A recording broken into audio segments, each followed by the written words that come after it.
টলিউডে চলমান অচলাবস্থা কাটাতে এবার মুখ খুলল টলিউড সমন্বয় সমিতি বা অ্যাডভাইজারি কমিটি।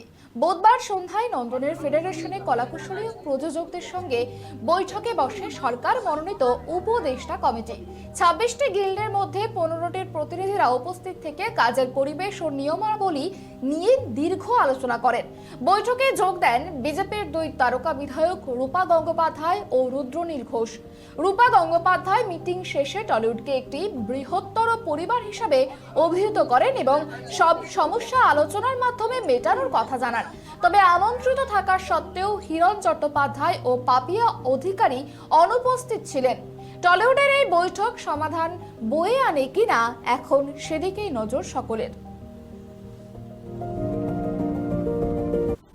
প্রযোজক এবং টেকনিশিয়ানস তারা যেভাবে শান্তিপূর্ণ পদ্ধতিতে এবং একে অপরকে সহযোগিতা করে যাতে ইন্ডাস্ট্রিকে এগিয়ে নিয়ে যেতে পারেন, যাতে কাজ বাড়ে, সবার একটা রোজগারের জায়গা নিশ্চিত হয়, তেমন একটা আলোচনার পথে অনেকটাই এগিয়ে গেছে।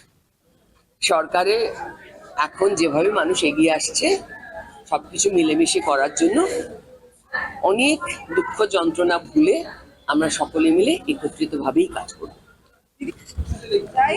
প্রডিউসারের তরফ থেকে যেটা আমাদের যেগুলো ছিল, যে একটা হচ্ছে যে বম্বের যেটা আছে 12 ঘন্টা শিফট, সিনেমার ক্ষেত্রে 12 ঘন্টা শিফট হয়েছে, সিরিয়ালের ক্ষেত্রে বা ওয়েবের ক্ষেত্রে যেটা এক্সিস্টিং ছিল সেটাই থাকবে। সেকেন্ড থিং হচ্ছে যে সিনেমার ক্ষেত্রে অন্য ভাষার সিনেমা হলেও একই রেট থাকবে। শিফটের রেট যা বাংলার ক্ষেত্রে, হিন্দির ক্ষেত্রে বা ইংলিশের ক্ষেত্রে একই থাকবে। আর কল টাইম লোকেশন থেকে, যেটা লোকেশন সেখান থেকে কল টাইম।